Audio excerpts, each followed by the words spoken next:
Hi everyone, it's me. And today, Winnie the Pooh. Honey is sweet, but the truth is...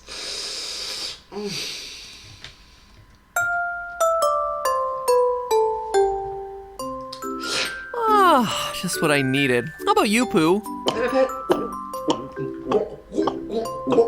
Pooh, maybe you should slow down a bit there, friend. Pooh, are you okay? Are you okay, Pooh? Pooh? Oh, bother. Starting CPR.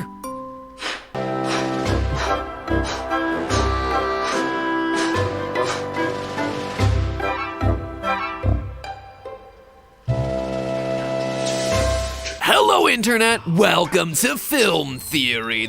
Hello Internet, welcome to Film Theory. Hello, let's start. Show that dives headfirst into a honeypot of theories, only to pass out in a sugar coma. With 2020 keeping me locked inside with a toddler, I've broken down and broken out a couple of the classics from my childhood to show him. There's Mickey Mouse, there's Mulan, but his favorite is the 1977 classic animated movie, The Many Adventures of Winnie the Pooh.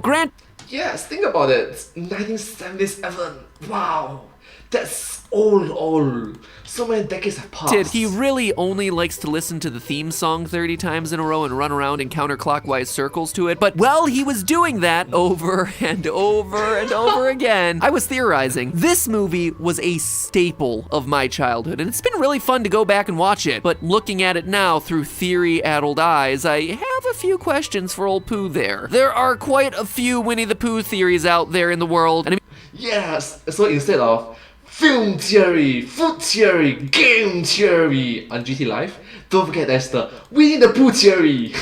Sorry. I mean, this stuff goes deep. I think one of the weirdest that's gained a lot of traction over the years is that the internet claims the characters from the 100 Acre Wood represent the 7 deadly sins. Rabbit is wrath because he's always angry. Owl is pride because he's so cocky and confident all the time. You get the idea. Pooh is, of course, gluttony, constantly eating honey and hungry for more. But I'm not interested in the 7 deadly sins idea. I think that one is a bit of a stretch. Even I have my limits. But I am interested in Pooh's honey obsession. It's a clear driving force for him throughout these movies. We literally never see him eat anything else, so I asked myself if it would be possible for Pooh to survive only on honey alone. Nope, spoiler alert, you can't just digest honey for the rest of your life. You need like other fruits, other vegetables, water, just water, yeah.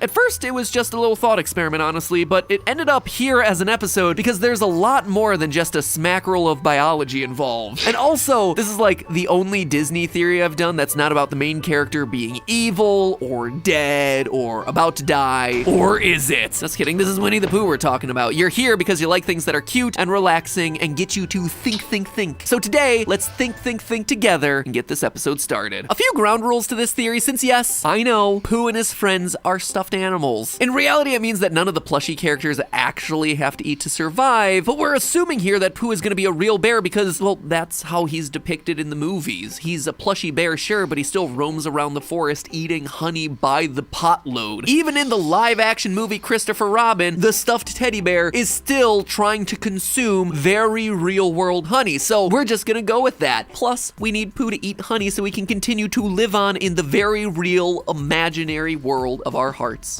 Alright, case in point, this is about a fictional character in a fictional world, so sorry.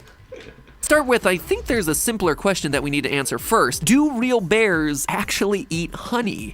Which sort of bears? Case in point, polar bears doesn't necessarily have chances to come in contact with honey, right?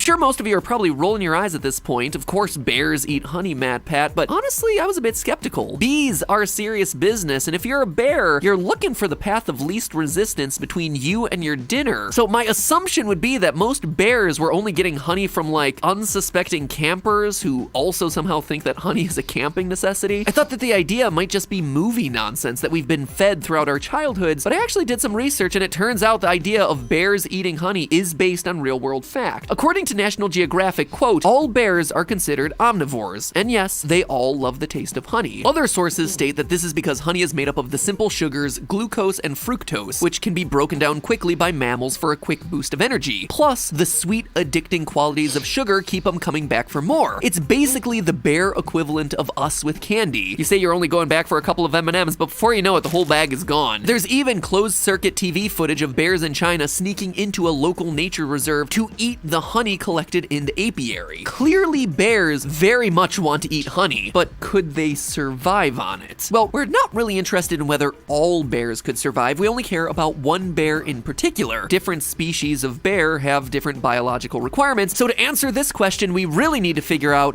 how does this fictional stuffed bear survive? what kind of bear is a Pooh bear? Winnie the Pooh was created by A.A. Milne in 1926 and was based on his son's stuffed bear. His son, Christopher Robin Milne, named the toy after a popular American black bear at London Zoo called Winnipeg. So is that our answer then? He's a black bear? Well, just because Pooh was named after a black bear, it doesn't guarantee that that's what he is. So to double check, let's compare Pooh to other types of bears. There are 8 species of bear in existence today: the North American black bear, the brown bear, the polar bear, the Asiatic black bear, the Andean bear, the panda bear, the sloth bear, and the sun bear. A case in points, from my experience, please don't shave a bear and if you're not prepared, because they look super menacing after you shave them. Please be prepared lah. Like don't search up shaved bear, because think about it, all the fur is gone, you're left with this huge muscular muscle. They can discount a few right off the bat. Pooh is very clearly not a panda based on his lack of fur patterns. This logic can also be applied to the Andean bear, with Pooh lacking the famous spectacled face markings, as well as the sloth, sun, and Asiatic black bears, with Pooh lacking the prominent chest markings. He's also not a polar bear given the fact that he lives in a forest rather than the Arctic. After that, we're left with only 2 types of bear: the brown bear and the American black bear. But MatPat, I hear you say, Pooh is clearly yellow, not black or brown, to which I say, not so fast. First, the original Winnie the Pooh is not yellow, he was, in fact, brown. In bringing him to film, Disney blondified him as they did with Christopher Robin, who was also a brunette in real life. Also, sure, Pooh is yellow in the movie, but actually both brown and black bears have been seen in a variety of colors, including black, brown, and even golden blonde. There are also a couple of other historic and geographic reasons that Pooh has to be one of these 2 species. First, conveniently, the 100-acre wood is based on a real forest, the 500-acre wood in the UK. While not the most interestingly named, the reference is clear, and the bear that used to roam the UK in these woods was a subspecies of brown bear. However, that still doesn't close the book on this, because Pooh is, after all, also a teddy bear, and they happen to have a very specific origin story. In 1902, the story goes that President Theodore Roosevelt refused to shoot a black bear that his associates had tied up to a tree. This then became a political cartoon and inspired Morris Mitchum to create the very first teddy bear named after Theodore Roosevelt Teddy, the president. This funny little piece of presidential legend / political propaganda became the most ubiquitously owned toy in the world in the century since. Mr. Bean, teddy bear. So we have ourselves the 2 main suspects, but which is it? Fortunately, there are a few key features that can help us distinguish each type of bear. Let's start with the brown bear. They tend to have small, round ears, deep, sunken eyes close together, and a dish-shaped snout where there's a clear curve between the top of the head and the tip of the nose. Brown bears also have a very defined shoulder hump, which is the highest point of their body when they're on all 4s. Black bears, on the other hand, have longer, more erect ears, eyes that sit further apart, and no shoulder hump. And because of that, they have more of a teardrop body shape, with the rump being the highest part. So now let's look at Pooh. His ears stand on end and are more oval than round, so 1 point for black bear. We can definitely see from the face that his eyes are set further apart, another point. As for body shape, Pooh clearly doesn't have a shoulder hump, and although we never see him walking on all 4s, his torso is larger at the bottom and gets narrower as it goes up, pointing to the likelihood that his rump would be higher. So it would seem that Pooh is indeed an American black bear. Now that we've established the kind of bear Pooh is, we can start to work out what he needs to survive. The average American black bear needs to consume 8,000 calories every day during the spring, and a whopping 20,000 calories in the fall to get ready to hibernate. However, we already know that Pooh doesn't hibernate due to the many times that we see him playing out in the snow, and that's not all. The average black bear is 5 to 7 feet, or 1.5 to 2.1 meters tall when stood on their hind legs. Given the fact that we see Pooh standing next to a child, it's unlikely that Pooh is nearly that tall. To get a better understanding of how many calories a bear his size would need to consume, we need to figure out his height. Now, I thought that this would be simple, but it turns out there's no canon height for Winnie the Pooh. A character that's been around since 1926 does not have himself a canon height. A quick Think about it. 1926. That's nearly a century. Nearly a century.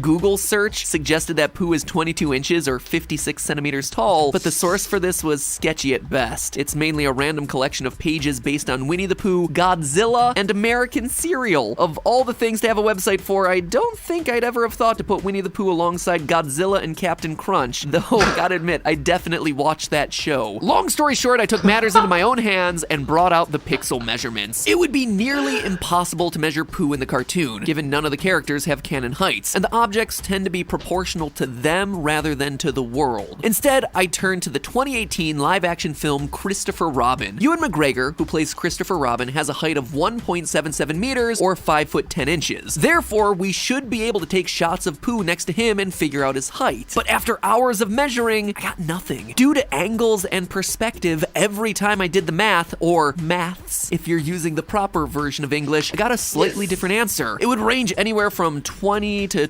25 inches or 51 to 63.5 centimeters. Yes, a fun fact. I've always used maths. That means M-A-T-H-S.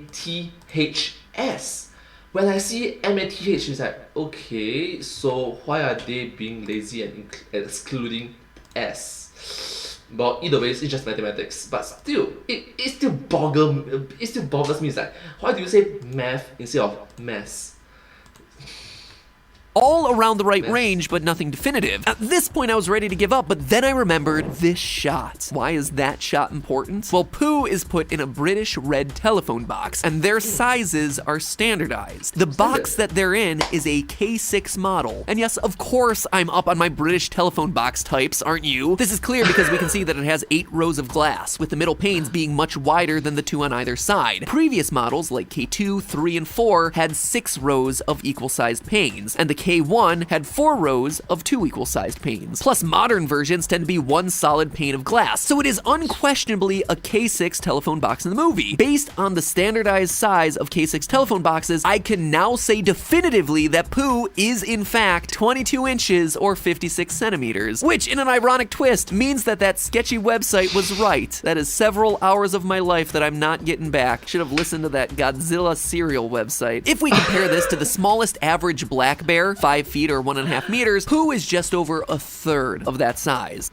So taking the ratio of So if you break down the amount of calories per day in the spring per centimeter of height, Pooh would need a calorie intake of just over 2,980 calories per day. That's not that much, but for someone who's 22 inches high, it's pretty substantial. And Pooh is supposed to only be eating honey. Does honey contain enough calories? Is there even enough honey in the 100-acre wood to keep him alive? For those answers, I had to look into one of my new favorite topics, honey science. And yes, it is a real thing. In fact, in 1912, there was an annual journal released, and it's still going strong today, entitled Bee World, that would discuss, and I quote, the progressive interests of modern bee culture.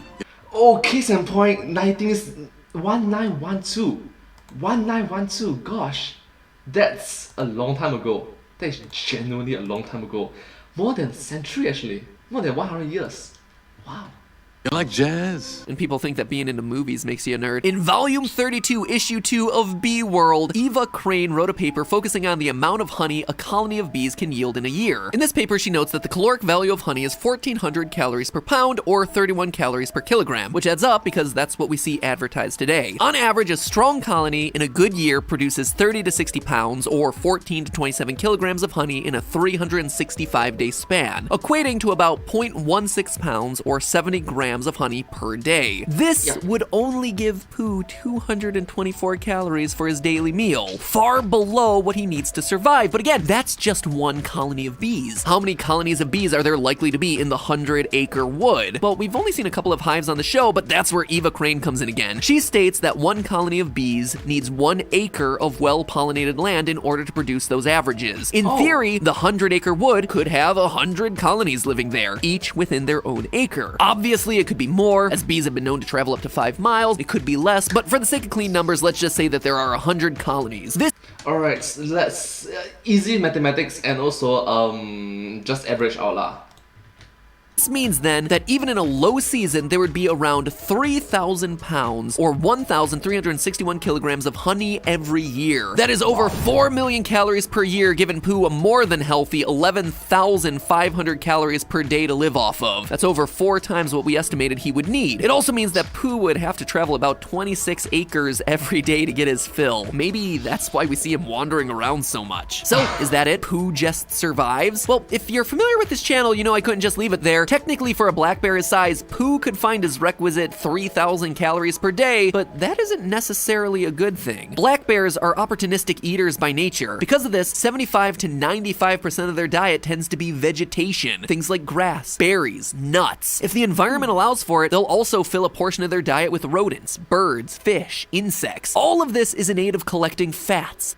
Yes, these are omnivores you're talking about. Carbohydrates, protein. The fats and carbs get broken down, stored, and used for energy, but protein has a bigger role here, helping to balance hormones, creating and repairing muscles, as well as being a source of energy. It also has the added bonus of making you feel fuller faster, whereas things like sugar and simple carbs often make you feel hungrier sooner. Honey does provide carbs that the body can use for energy, but it doesn't contain any protein, which is why it isn't usually a major source of food for bears. Notice how I said isn't usually? That's because under normal circumstances, bears don't just eat honey. Bears will eat everything inside the beehive. The honey, the larvae, even the bees themselves. This balances out the sugary carbs with the much needed protein. But with Pooh, we see him spitting out the bees. He only eats the honey inside. So Pooh is gonna be getting some energy out of this, but without any protein in his diet, he actually starts to run into a number of health risks. The first of which is that he's malnourished. We've all seen those videos online of a starving pet that's been abandoned, their bones showing through their skin, barely able to walk. It's a sad sight to be sure, and the reason they look like this is because they're malnourished.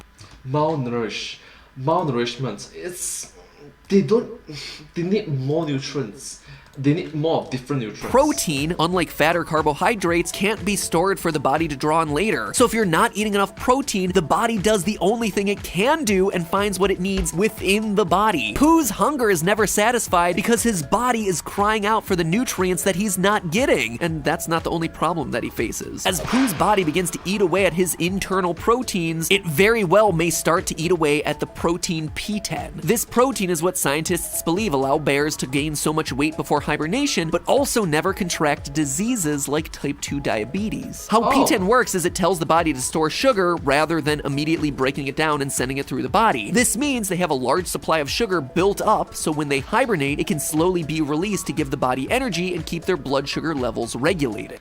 And not pass away during winter, when winter came. If Pooh's body isn't when winter comes, getting any protein and begins to eat away at P10, he isn't gonna store the sugar to release it safely when he needs it. Instead, he'll have dangerous levels of sugar pulsing through his body, which his body won't be able to handle. And Winnie the Pooh will reach the same inevitable consequence that all of us do: type 2 diabetes. That's right, if Pooh doesn't start diversifying his diet and picking up a few of those carrots from Rabbit's garden, he's heading down a dangerous path towards honey-induced diabetes. Pretty soon, he'll start feeling fatigued, feeling abnormally thirsty, get blurred vision, itchy skin, sudden weight loss, and wouldn't you know it, always feeling hungry. It's a little concerning that Pooh is always constantly asking for another small smackerel of something. And that's probably not just regular hunger he's feeling, but his body telling him it needs a much better balanced diet if he's gonna keep hunting heffalumps in the 100-acre wood. All that's to say, maybe it's for the best that our childhood imagination doesn't manifest itself in real life all that often, since Pooh turns out to be not only a bear of very little brain, but also a bear of very likely diabetes. And Rabbit is pretty spot on to hide his honey jars whenever Pooh comes a-knockin'. So is Pooh's love of honey plausible? Yeah, totally. Is it possible for him to get enough? Interestingly enough, absolutely. Is it now Christopher Robin's responsibility to make sure Pooh doesn't eat himself into a diabetic coma in the middle of the 100-acre wood? Most definitely. Sorry, Christopher. Welcome to adulting. But hey, that's just a theory. A film theory. And cut. Winnie the Pooh, Captain Crunch, and Godzilla, looking for flavors through time and space. Wow. Honey and kaiju Awesome. mixed in with their Actually, cereal. a song. What other adventures could they stuff in their face? Oh!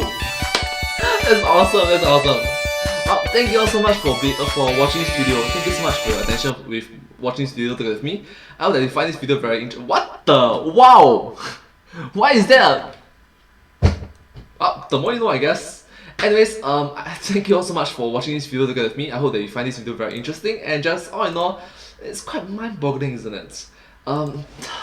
Case in point, I'm just thankful that all of you are being so understanding. Think rationally. Thank you so much. I hope to see you all in my next video. But hey, that's just a theory, a film theory, and cut. And I hope to see you all in my next video. Bye bye. If you do like this video, please remember to like, share, and subscribe to my channel. Comment down below if you have anything to share. Don't forget to follow my channel. Sincerely appreciate all of your support and encouragement for my work. It's very motivating. I'm definitely see all your motivational, positive, wholesome words. Thank you. Hope to see you in my next video. Bye bye. Subscribe. Thank you.